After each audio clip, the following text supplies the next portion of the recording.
really amazing and really astounding kasi sobrang gandang makita na kahit hindi mo kakilala, pero nagiging magkakakilala kayo dahil kay Jesus. Kahit magkaiba kayo ng taste ng music, o kaya may tinanong ako doon paglapit ko, "Oh bro, musta? Nagkape ka na?" "Ay, hindi po ako nagkakape, mabait po eh." Parang nakaka-open to ha, favorite ko yung kape eh. Kahit na magkaiba kayo ng preferences, pero iisa lang naman ng puso, which is Jesus, okay na din. Nagiging okay din yung lahat. How many of you here you're glad you joined our conference yesterday? And paliitin lang natin konti ng scale. Alam nyo, ganun din sa church natin. Ilan sa inyo ayaw nyo ng kape? Hindi lahat, di ba? Pero nagsasama-sama tayo not for coffee, not for parehas ng taste ng genre ng movie. Kung action, action. Kung anime, anime. Kung drama, anong drama yan? K-drama, Filipino drama. Hindi dahil doon. But we are united in spirit and in truth because of Jesus. And that's why we exist. To love God and love people. And so, sabi ko nga kanina, we're journeying in a series called The Sounds of Pentecost. And sinimulan natin to last week when Pastor Tim preached in our 10 a.m. service, introduced or pinakilala sa atin through the preaching of the Word, sino ba si Holy Spirit? And what happened in the day of Pentecost?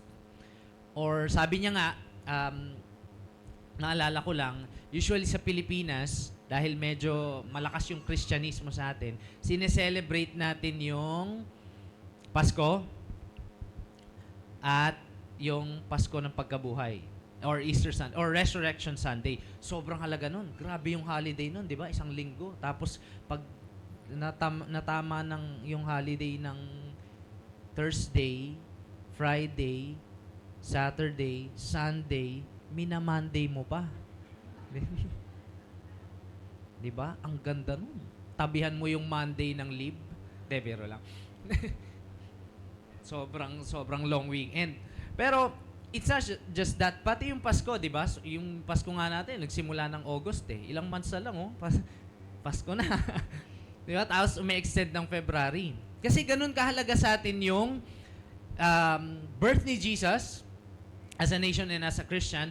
And also yung ating, resurrection, yung muling pagkabuhay. Pero the Pentecost is the celebration of the Holy Spirit's power amongst Christians, amongst believers. And so, last week, nung inintroduce sa atin ni Pastor Tim yung gaano ka-importante yung Pentecost, it is a celebration of the power of the Holy Spirit, who is the third person of the Trinity. So, mahalaga din sa atin yon. And from now on, I highly suggest and recommend and i-celebrate din natin yon. And yes, yesterday, last week, actually ngayon, June the 1st, ngayon yung totoong araw ng Pentecost. Pero yung series natin nagsimula in preparation. Now, bakit Pentecost? From the word Pente means 50. 50 days after Passover, 50 days after resurrection. Ibig sabihin, 50 days after salvation, 50 days after muling pagkabuhay ni Jesus, which is resurrection, and nag-seal ng ating new life. 50 days then these are not historical coincidences, pero may kabuluhan yung Pentecost. 50 days din ay after sa Jewish calendar, 7 full Sabbaths. 7 times 7. And on the first day, the Feast of the First Fruits. 50th day. Historical. Hindi magical. Hindi rin mystical. Spiritual. 50 days is the week of the end of the Feast of the Weeks. Pagkatapos ng 7 full Sabbaths, sineselebrate yon. 50 days din, yung on the 50th day is the week of the harvest. Week of the harvest. It's also the week of the first fruits. Spiritually speaking, nung si Jesus ay nag-resurrect, He's the firstborn among all creation. And in the same way, first fruits nila sineselebrate. Pag sinabing first fruits, ito yung una at ito yung best. First fruits of the harvest. And in that day, sa Leviticus, sa the book of Leviticus, in the 50th day after Passover, nagtataas sila ng 2 loaf o tinapay. Para saan yun?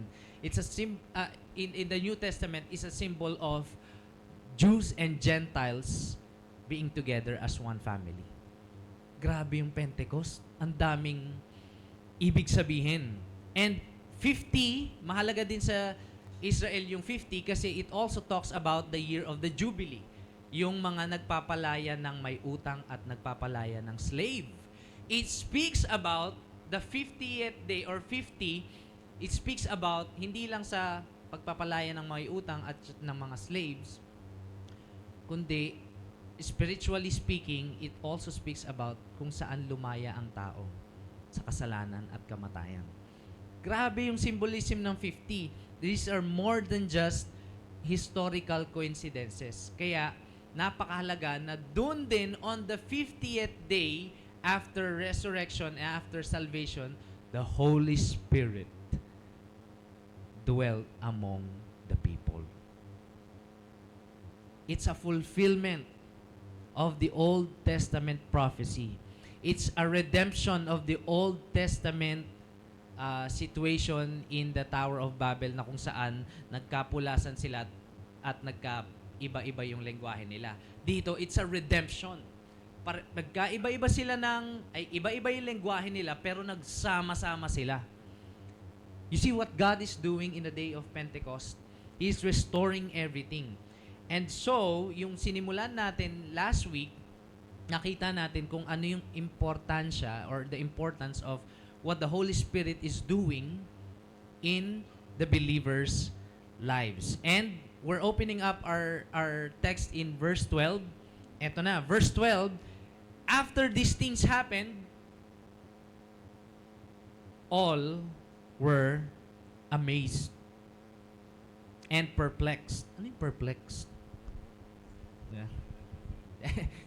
The perplexed means in the original Greek, ito yung gumaganon, yung ano ba yun, yung expression ng hindi ka makapaniwala. 'Di ba kunwari, saan tayo pupunta? Gabing-gabi na. Sa Tagaytay. Sa Tagaytay?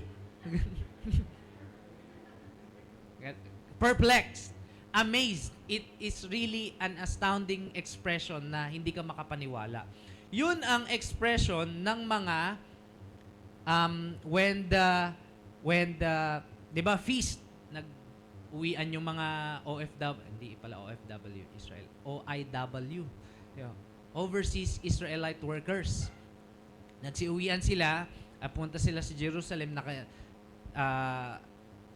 nakisali sa feast, and narinig nila, as you can recall, in Acts 2, can you show that verse in Acts 2? All were, yung Acts 2 recap. And suddenly there came from heaven a sound like a mighty rushing wind. Ito yung magkakasama yung disciples, 120 of them. Tapos yung nangyari na yan, and it filled the entire house, verse 3, and divided tongues as of fire appeared to them and rested on each of them. Sa lahat ng disciples, nag-rest ang Holy Spirit. And verse 4, and they were filled with the Holy Spirit and began to speak in other tongues. So narinig ito ng mga marites sa labas. Narinig, kasi lakas, ang dami nila, 120, speaking in other languages. Narinig ito ng mga tao sa labas. And verse 12, and all were amazed and perplexed. For example, yung isang family, narinig nila yung speaking in tongues dun sa upper room.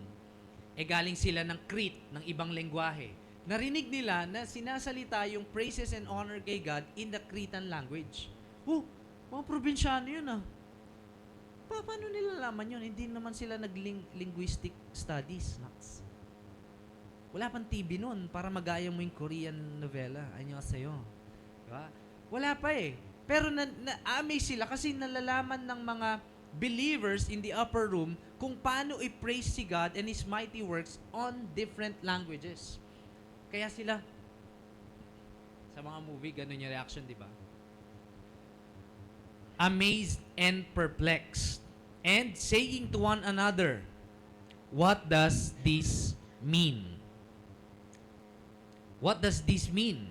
Kumbaga, the Holy Spirit is doing something to the believers already. Paano nangyari yon at bakit nangyari yon? Remember the time when Jesus resurrected, He called the disciples, about 500 of them, yung 12 nasa harapan, sabi niya, go and make disciples of all nations. Pero bago mag-ascend si Jesus, sabi niya, wait lang.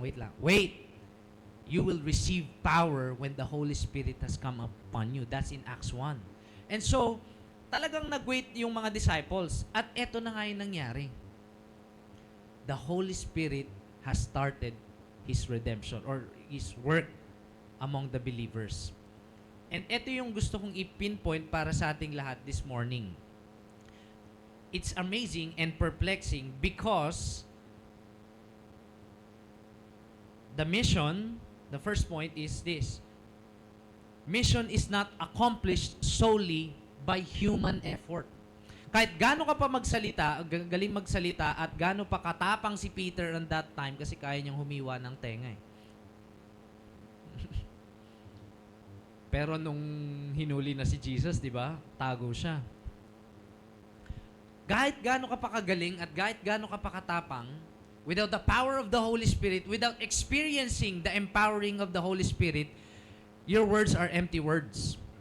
Ganun din in our time today. Even though you are so passionate, talagang strategic, gumagawa ka pa ng mga memes mo sa Facebook para ma-preach yung gospel, kung walang power ni Holy Spirit, wala. It is only by the Holy Spirit's work we can go and make disciples. Why? Siguro at as far as I know, as far as I have experienced, before you go to a person and share the gospel, the Holy Spirit has already naunahan ka na niya. Meron siyang ginagawa sa puso at buhay ng tao na yon. Kaya kapag pinago ka niya, ready na yung heart na yun. And so, without the power of the Holy Spirit, kahit gaano tayo kagaling, kahit gaano katindi yung strategy natin, not saying na wag na tayo magplano, ganito muna, hindi muna ako magsasalita ng Word of God. Magjo-joke muna ako sa harap. Pag natawa siya, saka ako papasakan, babanatan. Kahit gaano pa kaganda yung technique ng pagdi-disciple natin, it is not accomplished solely by human effort, but driven with the power of the Holy Spirit. And so, friends, co-believers, sometimes nahirapan tayo mag-share ng gospel. Or sometimes, hindi lang tayo nahirapan, natatakot tayo mag-share ng gospel. Not because kailangan ng expertise. Ano kaya sasabihin ko pag nagtanong siya na, paano yung naging isang Diyos, tapos tatlo, tapos isa? Ano yung kape? Yeah. Ano yung sasagot ko doon? Diba? Talagang kakabahan tayo kasi hindi natin yun, ay hindi natin power, hindi power ni Holy Spirit yung ginagamit natin eh. And sometimes nakatingin ka, pag grabe, doktor yun, sisirang ko ng gospel. Ano lang ba ako? Diba? Ano bang, hindi pa nga ako nakatapos. O kaya, pag namamaliit, tumitingin tayo sa sarili natin. And so we fear, and sometimes we're insecure. But, here's my encouragement for everyone. Kahit ano pa tayo, whether we fear or we are insecure, with the power of the Holy Spirit, everything is possible. When you experience the power of the Holy Spirit, hindi ito yung meron kang power na tinaas mo yung kamay mo, matutumba siya, ganun. Kasi hindi ka naligo eh. Oh. Hindi yun. But power or dunamis is a power to be a witness. Power na na-experience mo kay God. And so when you share it, this is one benefit. When you share your testimony, your experience with God, no one can say, umali yan, di mo na-experience yan. Talaga ba? Pero kung at shinare mo yung gospel, which is historically proven and powerful enough to change. Sabi din ni Apostle Paul, the gospel is the power of God to change lives. So when we rely in the power of the Holy Spirit, katulad nung nangyari sa kanila noon, at echoing today's evangelism and mission work in making disciples, pwedeng-pwede. Walang matigas na bato sa mainit na power ni Holy Spirit. So, sabi nila, what does this mean? So, nag-usap-usap yung mga nakakarinig ng iba't ibang language. Anyamit dito yung sausaw, and dito nga ubingan. Sabi niya ganun. Ha? Sabi nung isa, kasi taga Ilocos eh. Nakarating ng Jerusalem, di ba? So, yung iba, hindi nila maintindihan. Yung iba, naiintindihan nila. Kasi nga, language nila yon. And so, they're asking, what does this mean? Question, yung bang what does this mean tungkol sa anong ibig sabihin kaya nung sinasabi nila? Yun ba yun? Or is it, anong ibig sabihin ng nangyayaring ito?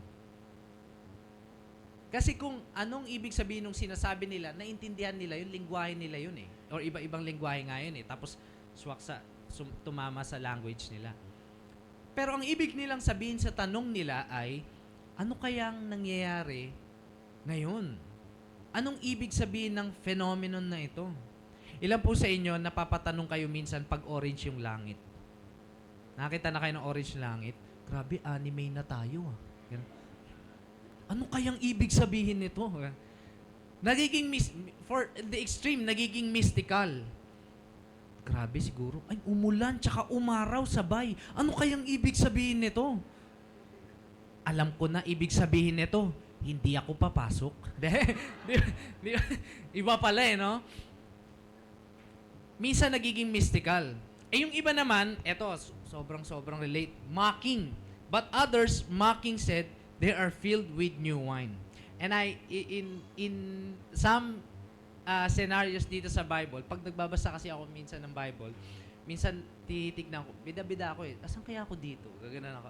Pero, nung nakita ko yung sarili ko, andun ako sa mocking. Kung si Pastor Tim, last time, nag-share siya ng experience niya. Siya ay introvert, tapos nangangatog yung tuhod niya. Ako, men, born extrovert. Pasikat. Actually, from the background of my old life, malakas ako mang Alaska. Malakas ako mang insulto. To the extreme, puro mura lumalabas sa bibig ko. I grew up in hindi naman sa family namin, pero sa labas ng bahay namin. Talent ko yan. Sa computer shop, barracks ko yan. Talagang sa keyboard, yung Tagalog lang mabilis. Pag English, medyo mahirapan ako eh, pag bad words. Ganun yung past life ko. And so, kunwari, pag pinagsalita din ako, marami din ako sasabihin. But when the power of the Holy Spirit came, hindi ako natameme. It was transformed from negative words to a words-giving life. Dati, uy, kamusta ka na? Paubos yung buhok mo ah. Ganun lagi, puro pang insulto, puro ano, ang bilis ng utak ko doon, hindi ko nga alam bakit eh. Ang bilis kong makahanap or makapuna ng something negative sa isang tao, kahit pa-close ko yan. Lalo na pag close ko yan. But the Holy Spirit's empowering is not based on my personality. Kahit extrovert ako, hindi yun, extrovert ka, gamitin ko yan. Hindi yun. But the Holy Spirit transformed me in a way that same wiring pa rin kung paano ako create ni Lord, pero redeem it to a way na mas nakaka-advance ng kingdom niya. From words of death to words of life. From cursing words to blessing words. Same mouth, but different direction this time. And so, si Holy Spirit, when He is empowering us, of course, hindi ka naman babaguhin ni Holy Spirit na parang ibang tao ka eh. Kung paano ka create ni Lord, i-redeem niya yun. Kasi, yung creation ni God, it was good. Hindi pala perfect. It was good. But when sin entered humanity, ayun na, natuto na ako magmura. My lips, my mouth was created by God for good. Pero nung lumalaki na ako sa mundong punong-puno ng kasalanan, ayun na, naiba na. Nabahira na ng sin. Pero buti na lang, when I got saved, the Lord transformed not my wiring kung paano niya ako create, but my spirituality, my direction, even the word, even the talents, redeemed, restored, kumbaga. Natutuwa nga ako kasi ginagamit ako ni Lord in a way na yung pagiging madaldal ko, na-restore niya. Ni-restore niya. Kasi madaldal talaga ako. Yung anak ko din namana eh. Pagkagising pa lang niya, magsasalita na yan. Hindi ko nga alam, pumapalakpak siya kaagad. Pagkabangon, papalakpak agad. Ibang klase. So it is with everyone. You have your own testimony. You have the power of God in you. The Holy Spirit is with you, in you, and for you. And paano ba nag-work sa atin si Holy Spirit? Lalo na sa mga nagtatry. Ilan sa inyo na-try nyo ng mag-evangelize or mag-share ng gospel? Wag muna doon kasi medyo mahirap yun eh. Pero that's not impossible. Ilan sa inyo na-try nyo ng mag-serve na hindi naman yun yung talent nyo? Yan. Okay. Wala kang ka-organized organization sa buhay mo, tapos pinag-admin ka, ganun.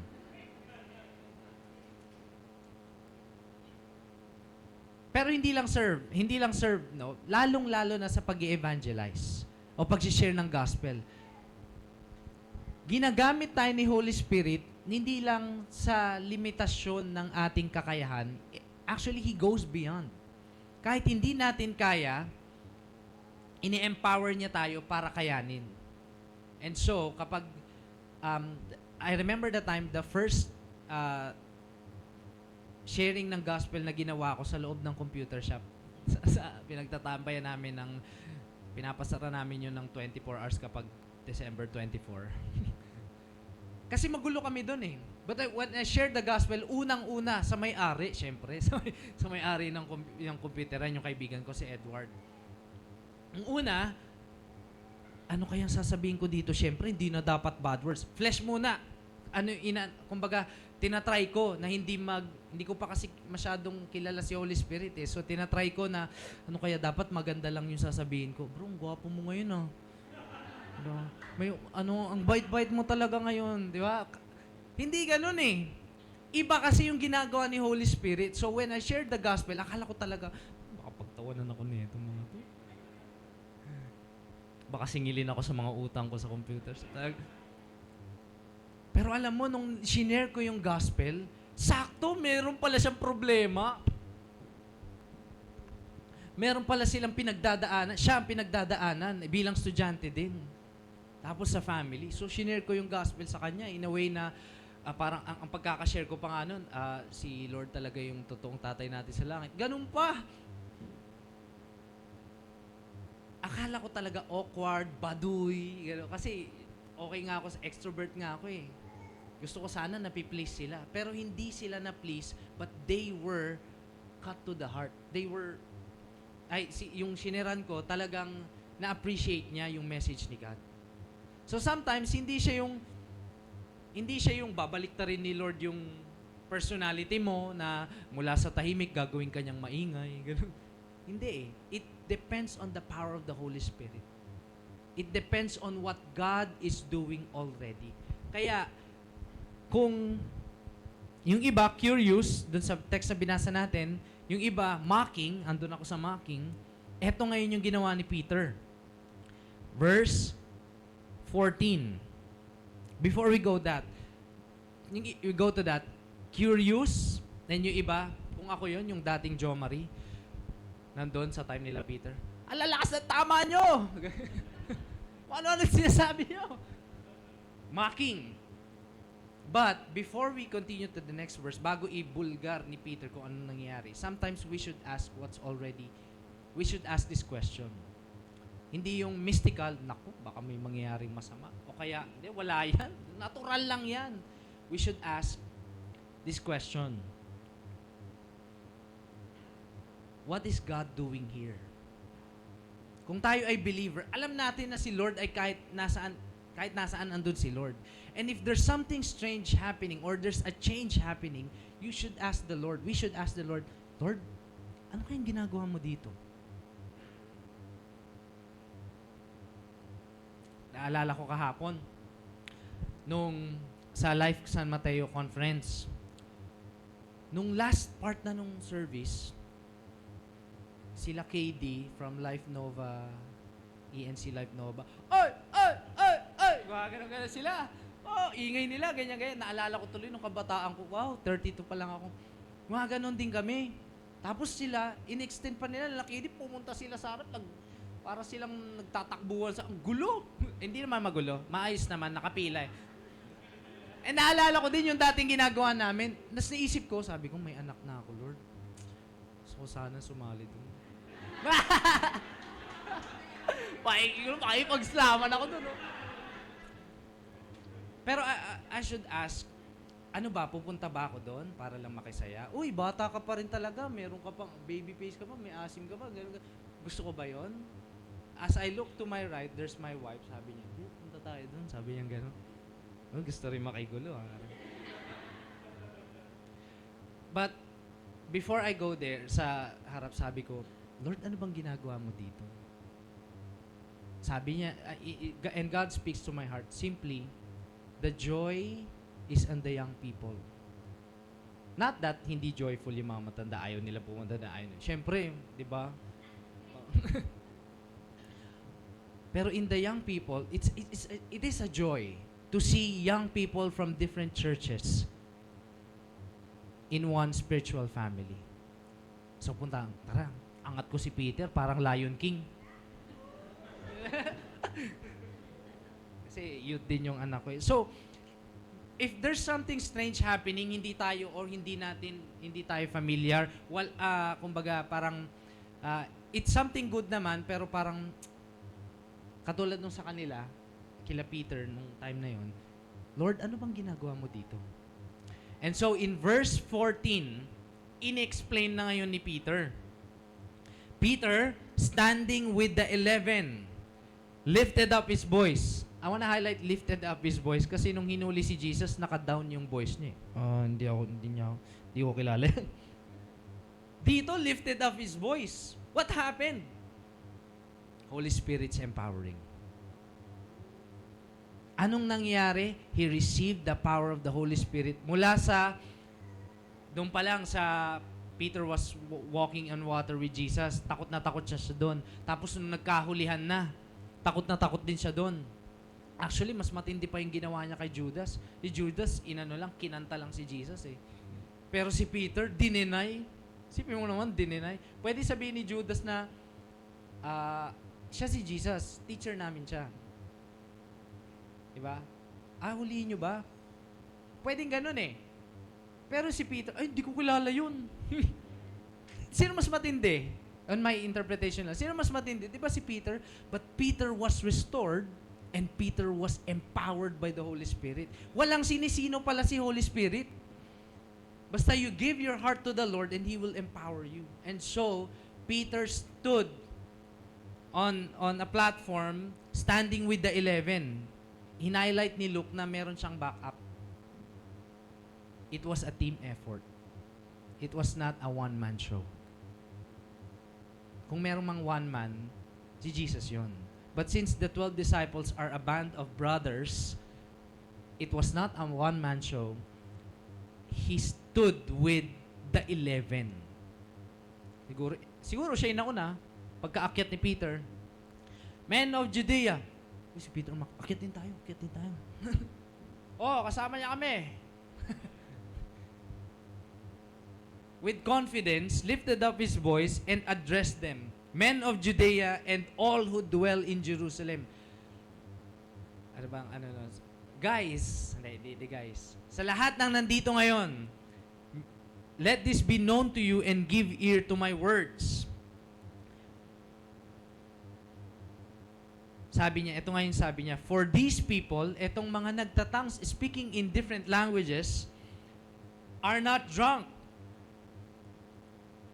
Bakit daw? As you suppose, katulad ng iniisip nyo, since it is only the third hour of the day. First hour starts in 6 in the morning. So 9 a.m. May lasing, sabi niya, may lasing na ba ng 9 a.m.? Meron, lasing pa. Pero lasing na, wala. So hindi sila lasing. Although sa kultura ng mga Pilipino, yung lasing nag-i-English kasi minsan yung lasing. Nagdi-different na yung language, di ba?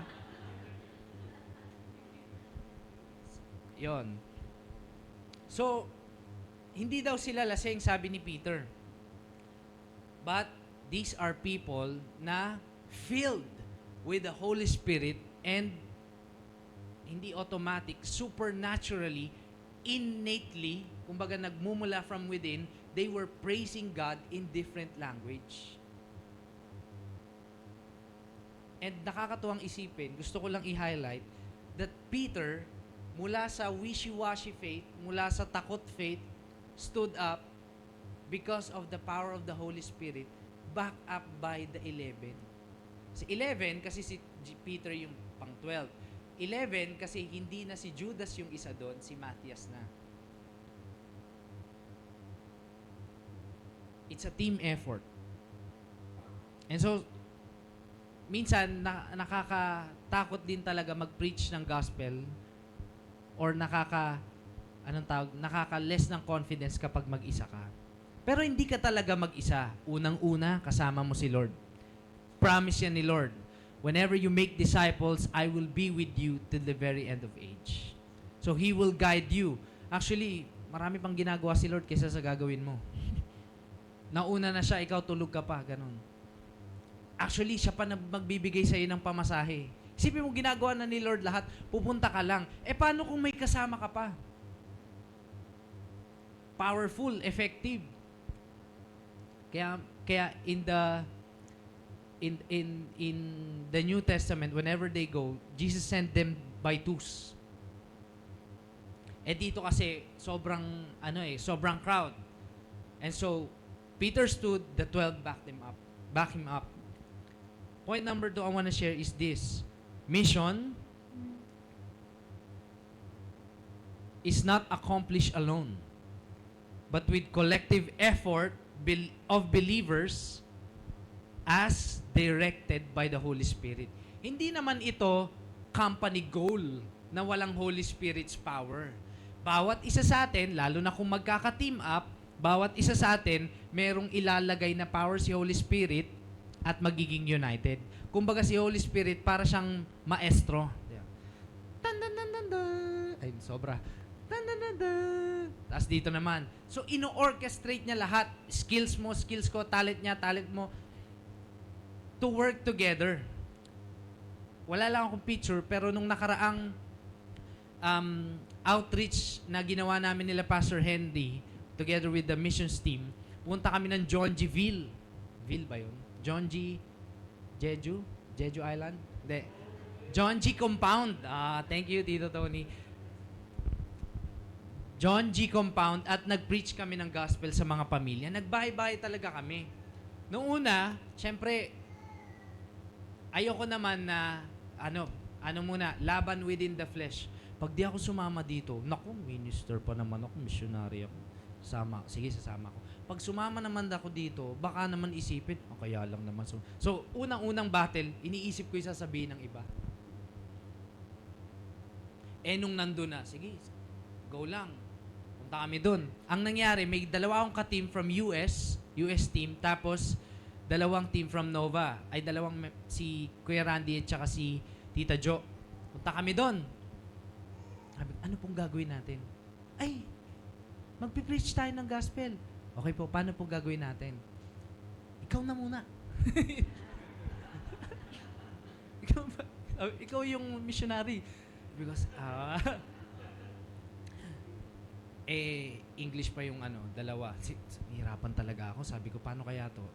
English ba ako? Yung miminesteran namin, coming from a marginalized family. Pagpasok namin doon. Magandang hapon po, ganyan. Maaari ko bang hiramin? Hindi ganon. Ang 5 minuto ng iyong buhay? Hindi ganon. Hindi. So, niisip ko yung gagawin ko, yung sasabihin ko. Pag iniisip natin yung sasabihin with a script, hindi ibig sabihin na hindi galing kay Holy Spirit yon. Okay?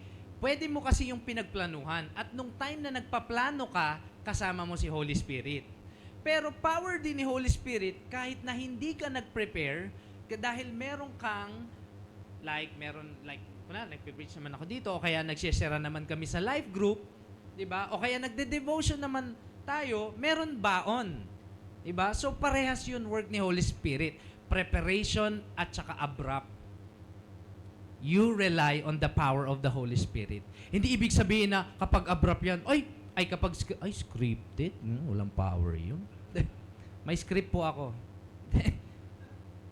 Hindi walang power yun. Kasi nung nagpe-prepare ka pa lang, di ba nagpe-pray ka naman? Hindi ba sinasabi ba ni Holy Spirit, ayoko yan, scripted? May scripture nga eh. Scripture. At saka si Peter, if you go through the nag-quote siya ng Old Testament, may script din siya. So, hindi ibig sabihin, Life Noah, wag na tayong maguluhan ha. Kapag scripted, hopefully, pag pinagplanuhan at pinag-pray yung script na yon sa bahay, lalo na yung hindi masyadong masalita, sinusulat talaga nila, galing pa rin yun kay Holy Spirit. And ganun din pag abrupt, kapag spontaneous, galing din yun kay Holy Spirit. Bakit? Kasi yung vessel, yung tao, pinamamahayan ni Holy Spirit. So it's not about your skill in preparation or time. It's the power of the Holy Spirit. So pagpunta namin doon, sige, ganito. Unang pamilya namin na pinuntahan, ang gulo ng flow, ang gulo ng nagtanong ano pong gusto yung pag-pray. Sabi ko, maganda pala, salvation muna i-share ko, ganun. Kaya lang, gusto na lang mag-pray for provision. So, hinayaan ko muna yung US team. Grabe yung ginawa ng US team. Nakarelate sila sa family. Kasi yung ilan pala sa US team natin, galing din ng marginalized, tapos nag-migrate. Ayos, may ginagawa si Holy Spirit. Hindi, script ko. Ito yung script ko. Hindi naman tayo ganon, di ba? So, hinayaan ko lang. Pangalawang family na namin na pinuntahan namin si Sister Jo. Sabi ni Sister Jo, congratulations! Sabi niya gano'n. Anong congratulations? Sabi ko, ano kayang gagawin ni Sister Jo? Sabi niya, dahil tinanggap niyo ang Panginoon, sabi niya gano'n, birthday niyo ngayon, meron kaming dalang something. Spiritual birthday pala ibig niya sabihin. So, di na, pasok na. Tapos sabi ko, maganda po lahat ng ginawa natin. Talagang powerful, nakaka-relate sila. Gawin po natin sa susunod, preachan natin ng gospel muna. Tapos saka natin ibigay yung regalo. Para hindi galing sa church at matin na kayo, nagbigay kami ng regalo eh. Para hindi ganon, kundi galing kay Lord. Pangatlo, so iba-iba ng bahay, iba-ibang strategy. 5 yung pinuntahan namin. Sa team lang namin, 5 bahay pinuntahan namin. Sa team nila Pastor Henry and Tito Tony, iba din. Sa team nila Pastor Ernie, iba din. Sila Sister Clea, iba din. Kila Pastor Tim, iba din. So, it was the work of the Holy Spirit, not accomplished by one man, but a collective effort as directed by the Holy Spirit. Directed by the Holy Spirit. Direct, anong next? Sinong next? Direct. Action! Sabihin ni Holy Spirit. Banat na. Mission is not accomplished alone, but collective effort directed by the Holy Spirit. And so, after nung tumayo na si Peter at nag-preach siya, and nag-quote siya ng Old Testament prophecy. Bakit siya nag-quote? Kasi nga, perplexed and amazed and confused even yung mga tao. Ano nangyayari dito? Sabi ni Peter, eto na yung araw na prophesy ni Prophet Joel. Kilala niyo si Joel? Yung vlogger? Hindi yung vlogger. Hindi yon. Si Prophet Joel is an Old Testament prophet that speaks about blessing upon Israel nung sila ay, kahit nasa kalagitnaan pala sila ng kahirapan, sila daw ay pagyayamanin. Kahit sila ay nasa kalagitnaan ng pananakop, sila ay papalayain. Kahit nasa kalagitnaan sila ng walang future, sila ay kakaisahan ng Holy Spirit. And eto na nga, and I quote, kung kinote ni Peter, i-quote ko rin. In the last days, Joel chapter 3, I think. In the last days, it shall be, God declares, that I will pour out my Spirit on all flesh, and your sons and your daughters shall prophesy, and your young men shall see visions. Your old men shall dream dreams, even on my male servants and female servants. In those days, I will pour out my Spirit. Question, nag-pour out ba si Holy Spirit in the day of Pentecost? Oh yes, talagang pour out kung pour out. Wala, everyone, all of them were filled. None of them was left behind. And they shall prophesy, and I will show wonders in, and then some theologians would say, itong 19 to 20, this has not happened yet because it's gonna happen in the second coming. And ito yung signs and wonders. I will show wonders in the heavens above and signs on the earth below, blood and fire and vapor of smoke. The sun shall be turned to darkness and the moon to blood before the day of the Lord comes. See? Kasi hindi pa daw dumadating si God, si Lord, the great and magnificent day. And it shall come to pass that everyone, say everyone, kasama mayaman, kasama mahirap, kasama yung maputi at brown at maitim, di ba? Kasama yung may trabaho, kasama yung businessman, kasama yung walang trabaho, kasama yung mga nag-aral at hindi nakapag-aral, bata, matanda, lalaki, babae, lahat, everyone who calls upon the name of the Lord shall be saved. It was a prophecy. And sinabi ni Peter, eto na yon. Everyone who calls upon the name of the Lord will be saved. And with many words, tinuloy niya pa.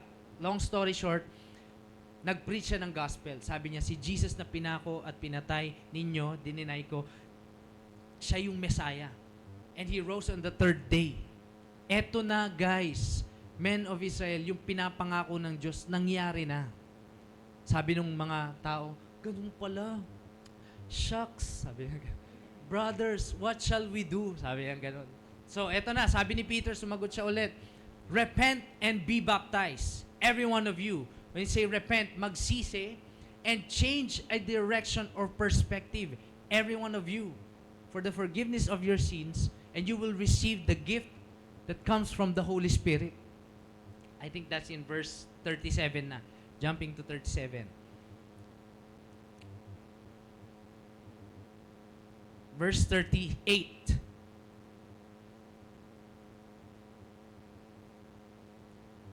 Verse 38 pala yung repent and be baptized. Tapos may promise ng gift ni Holy Spirit. Verse 39, sabi ni Peter, for the promise is for you and your children. Kasama yung next generation. What's happening here, Lord?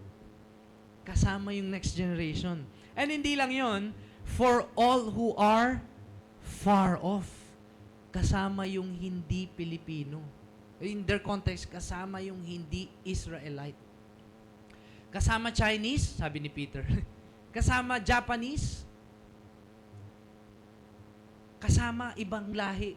Those who are far off. Kasama yung mga kaaway namin, mga Romans, soldiers, or kahit anong lahi ng Romans. Yes. Kasama yung mga nation na nasakop ng Romans. Yes. Kasama yung Pilipinas. Those who are far off, everyone, ayan na naman yung saltang everyone, whom the Lord God, our God, calls to Himself. So the last point I want to share is this. God calls believers to mission through which He calls the lost to repentance in new life. In other words, kapag tayo ay nag-answer ng yes sa mission, it's also an answered prayer sa lost. Kapag may isang believer nagsabi, yes Lord, I will go to mission of making disciples, preaching your gospel, may isang lost na naa-answer yung matagal niya nang hinain. Hindi nga lang isa eh. Karamihan, marami. So, kapag may isang nag-yes sa mission, may isang nagkikrave na lost people in the presence of God. So, every time a person or a believer say yes to a mission, may nangyayaring pagbabago sa mundo. Kasi yung tawag ni Lord sa atin, mga believers, at the same time, tawag niya rin yun sa mga lost. Tayo sa mission, sa mga lost, papunta sa Kanya.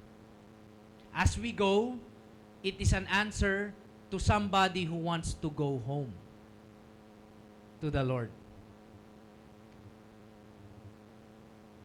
So all of us, we're not saved para lang matenga tayo. But it is the power of the Holy Spirit for us to go and make disciples. Not by our own selfish effort or yung human effort, but by the power. When we say power, it comes from a relationship perspective. Kinakausap ba natin si Holy Spirit pag meron tayong gagawin? Lord, mag-share ako ng pagkain dito sa kapatid ko. Masishare ko kaya? Lakihan mo pa. Lord, masishare ko pa yung gospel sa kanya. Lalo na at siya ay kawawa. Siya ay nangangailangan sa'yo. In the next few months, God will extend His grace from us into many communities. At hindi pa nga natin sure kung anong klaseng community. Pero one thing we know is that kahit mahirap yon o mga spokening dollars yung mga nandun, lalo na may mga internationals and international student, the Holy Spirit's power is for us to go. And He will give us the power. He will give us the words to say. And whenever we experience fear, sabi niya rin, He did not give us a spirit of fear, but a spirit of power, love, and sound mind. Kahit gaano pa yan, sobrang prominente na tao yan, meron niyang problema sa buhay. Ibig sabihin, meron niyang pangangailangan kay Lord. And you have the answer.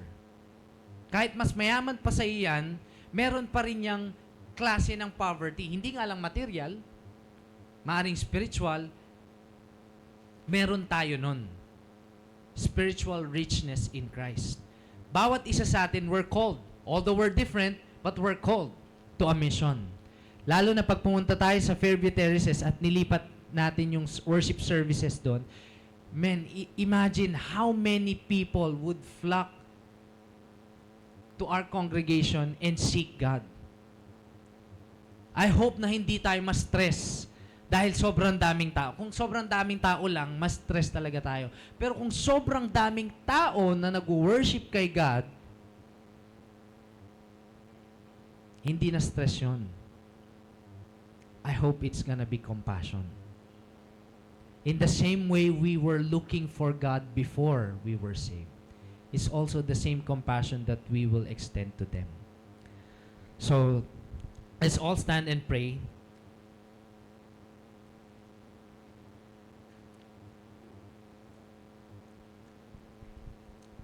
As we pray to God,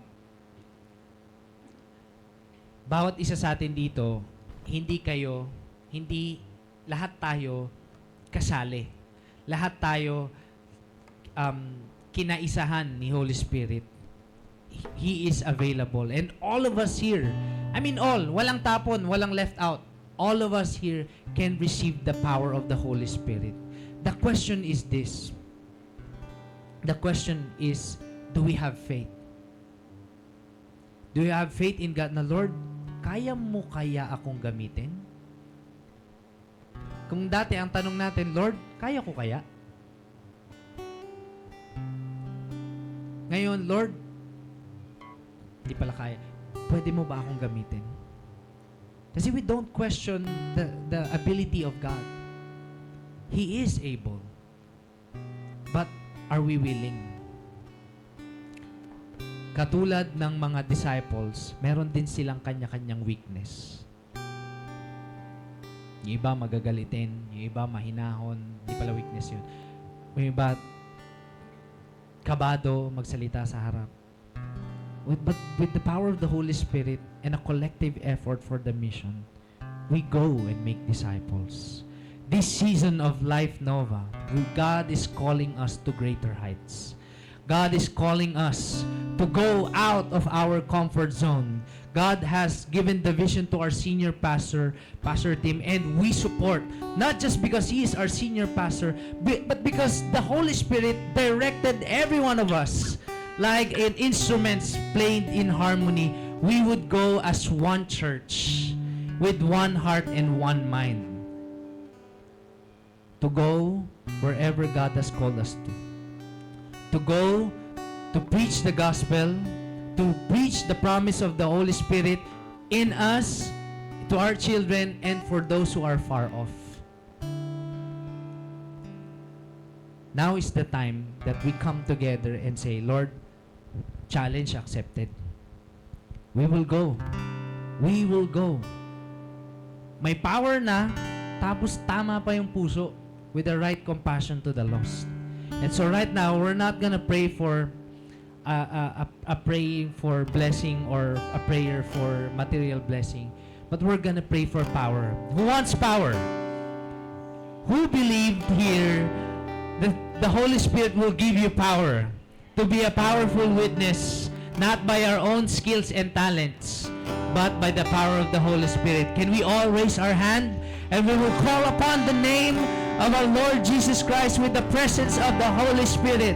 Lord, send your fire down before us, Lord God. Lord, heal our land, heal our lips, Lord God.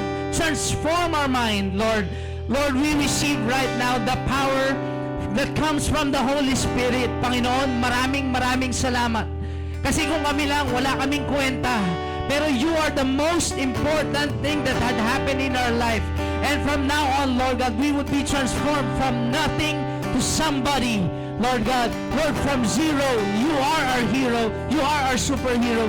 And Lord, kami, Lord, we would go as you go. Lord, our only expectation, Lord, makasama ka namin. Lord, every time na magsasalita o magsishare kami, ikaw, Lord, yung magbibigay ng salita, Lord God. Kasi mas alam mo yung puso nila kaysa sa amin. In the same way, Lord God, that you knew our hearts even before we met you, we encountered you. We want to thank you, Lord, for saving us. Without you, we are nothing.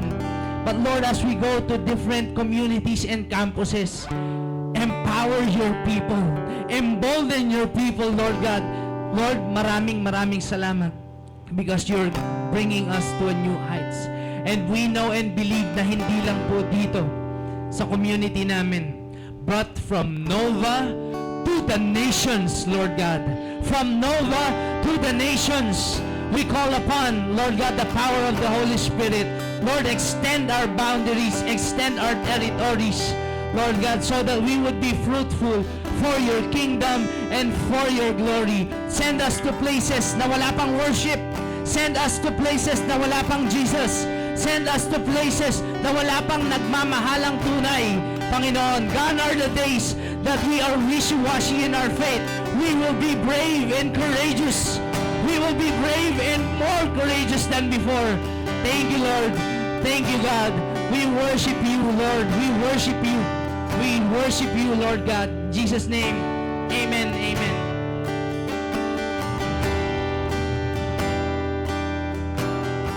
Let's continue to worship our God this morning.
to your calling. Make our hearts beat and beat and beat and beat with you. Make our hearts beat and beat and beat and beat with you. Make our hearts beat and beat and beat and beat with you.